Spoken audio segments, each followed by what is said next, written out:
এসে গেছি পুষ্করে অ্যাডভেঞ্চারের খোঁজে, তাও আবার মরুভূমিতে। আজকে আমরা পুষ্করে ডেজার্ট সাফারি করতে যাব। পুষ্করেই আছে থর মরুভূমির কিছুটা অংশ, আর সেখানেই হয় ডেজার্ট সাফারি।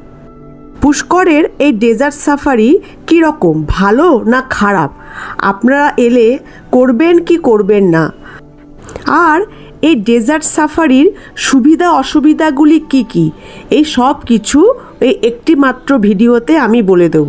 সুতরাং পুরো ভিডিওটি শেষ পর্যন্ত দেখুন, আর দেখুন যে আপনারা এখানে এসে এই সাফারি করবেন কি করবেন না।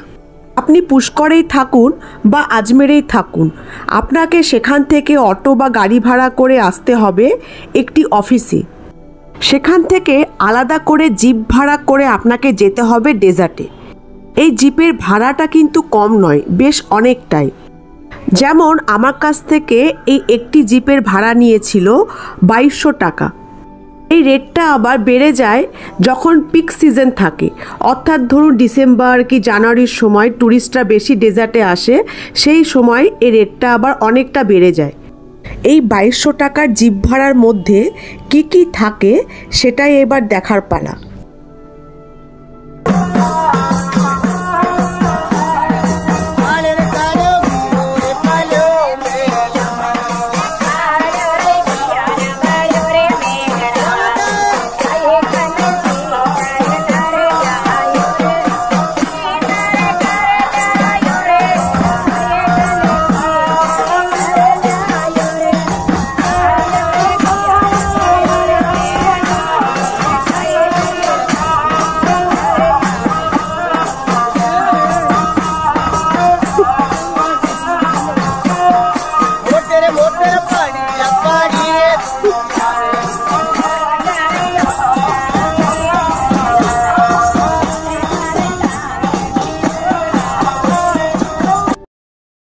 এই রকমই জিপে করে ডেজার্টে নিয়ে এসে আপনাকে এক জায়গায় নামিয়ে দেবে।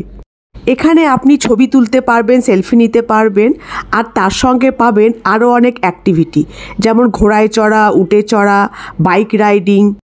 কিন্তু এই সব কিছুই আপনাকে করতে হবে আলাদা করে টাকা দিয়ে।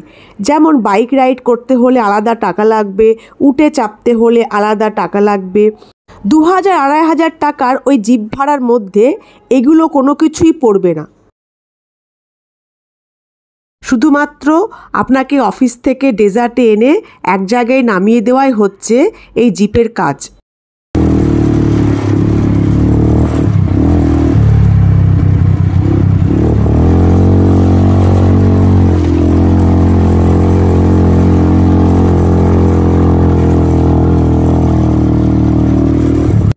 বাইক রাইড করতে করতেই এই বাইক রাইডের কিছু সুবিধা অসুবিধা আমি আপনাদের বলে দিই। জিপ কিন্তু আপনাকে ডেজার্টের বেশি ভেতরে আনবে না, একটু এসেই আপনাকে এক জায়গায় নামিয়ে দেবে। এখান থেকে আপনি যদি ভেতরে যেতে চান তাহলে আপনাকে এই বাইকটাই করতে হবে। এই বাইক আপনাকে ডেজার্টের আরেকটু ভেতরে নিয়ে গিয়ে রাইডটা করাবে। উঁচু নিচু ডেজার্টের ওপর দিয়ে এই বাইক রাইড করতে কিন্তু ভালোই লাগবে, খারাপ লাগবে না। এই বাইকের ভাড়া আমার কাছে নিয়েছে 500 টাকা করে পার বাইক, কিন্তু খুব বেশি ভেতরে নিয়ে যায় না। যেখানে আমরা জিপ থেকে নেমেছিলাম সেখান থেকে খুব বেশি হলে 1/2 কিলোমিটার পর্যন্ত ভেতরে নিয়ে যায়, তারপর আবার ফিরে আপনাকে ওই জিপের কাছেই নিয়ে আসে। এই যেমন আমরা এখনই ফিরে চলে এলাম যেখানে আমাদের জিপটি দাঁড়িয়ে আছে।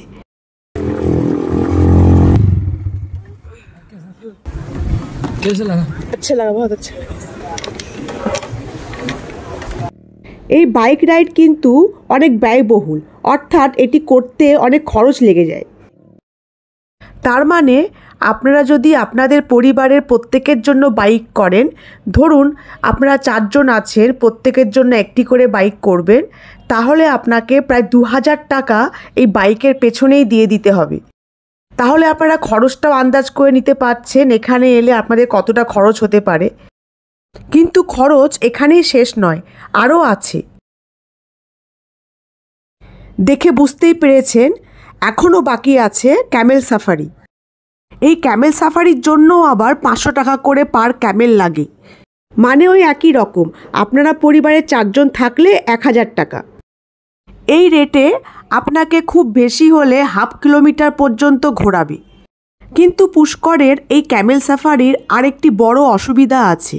সেই অসুবিধাটা কি জানতে হলে পুষ্কর ক্যামেল সাফারি বলে সার্চ করুন, আমার ভিডিও দেখতে পাবেন, সেটি দেখে নিন, আর সেটি দেখে আপনারা এই ক্যামেল সাফারিটা করবেন। Down down.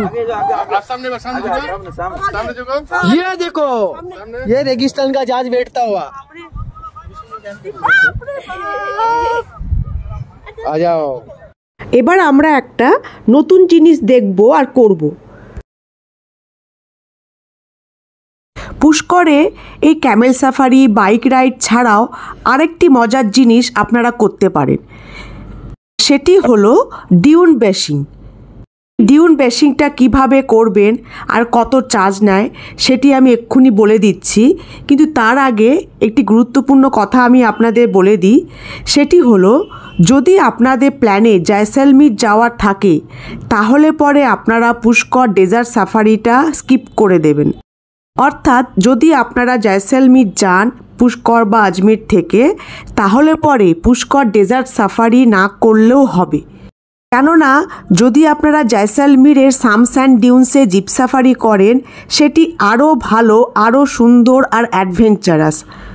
এখানকার ক্যামেল সাফারিও খুব ভালো, এখানকার থেকে অনেক সস্তা।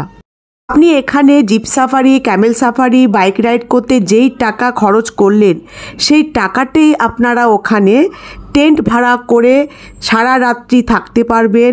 ওই একই প্যাকেজের মধ্যে জিপ সাফারি, ক্যামেল সাফারি সব কিছু পাবেন। তারপরও রাত্রে থেকে সেখানে নাচ গান হই হুল্লোড় করে ভরপুর এন্টারটেনমেন্ট আপনারা নিতে পারবেন। এই টেন্টের প্যাকেজের মধ্যেই এই সব কিছু ফ্রি থাকে। তাই জয়সলমীর যাওয়ার প্ল্যান থাকলে পুষ্করে এসে ডেজার্ট সাফারি করে টাকাটা আর সময়টা নষ্ট করবেন না। এবার আমরা দেখব ডিউন ব্যাশিং। ডিউন ব্যাশিং হলো জোরে জিপ চালিয়ে এসে বালি ওড়ানো, অর্থাৎ ঠিক যেমন এখনই হলো। এই ডিউন ব্যাশিং করানোর জন্য আলাদা করে টাকা দিতে হয় না, খালি একটা কাজই করতে হবে, সেটা হলো আপনার ড্রাইভার ভাইকে একটু রিকোয়েস্ট করতে হবে এই ডিউন ব্যাশিংটা করার জন্য। যদি ভালো এক্সপার্ট ড্রাইভার হয়, আপনাকে ডিউন ব্যাশিংটা করে ওরা দেখিয়ে দেবে। এখন আবার এটা ভাববেন না যে পুষ্করে ডেজার্ট সাফারি না করলে এই ডিউন ব্যাশিংটা আপনারা মিস করে দেবেন, একদম না। যদি আপনারা জয়সলমীর যান, সেখানে আরও ভালো ডিউন ব্যাশিং হয়, সেখানকার ডিউন্সগুলো আরও উঁচু, সেখান থেকে এর থেকেও ভালো করে আপনারা এই অ্যাক্টিভিটিটা করতে পারবেন, তাও আবার একদম ফ্রিতে। জয়সলমীরের টেন্টের প্যাকেজে কি কি থাকে আর এই টেন্টের মধ্যে কি কি হয়, এই সব কিছু জানতে ওপরের ভিডিও অপশানটিতে ক্লিক করুন। আর যদি জানতে চান যে জয়সলমীর ডেজার্ট সাফারিতে কি কি করানো হয়, এই সাফারিটা কীরকম, তাহলেও ওপরের ভিডিও অপশানটিতে এক্ষুনি ক্লিক করুন। ব্যাস, তাহলে আর দেরি কিসের, তাড়াতাড়ি বেরিয়ে পড়ুন। হয় পুষ্কর নাহলে জয়সলমীর, যে কোনো একটিতে ডেজার্ট সাফারি করুন আর ভরপুর এন্টারটেনমেন্ট আর অ্যাডভেঞ্চার এনজয় করুন। আর যদি জয়সলমীর না যান, তাহলে তো পুষ্কর ডেজার্ট সাফারিটা অবশ্যই করে যাবেন, দেখবেন খুব ভালো লাগবে। তাহলে এখন চলি, আবার দেখা হবে পরবর্তী ভিডিওতে একটি নতুন জায়গায়। সুস্থ থাকবেন, ভালো থাকবেন।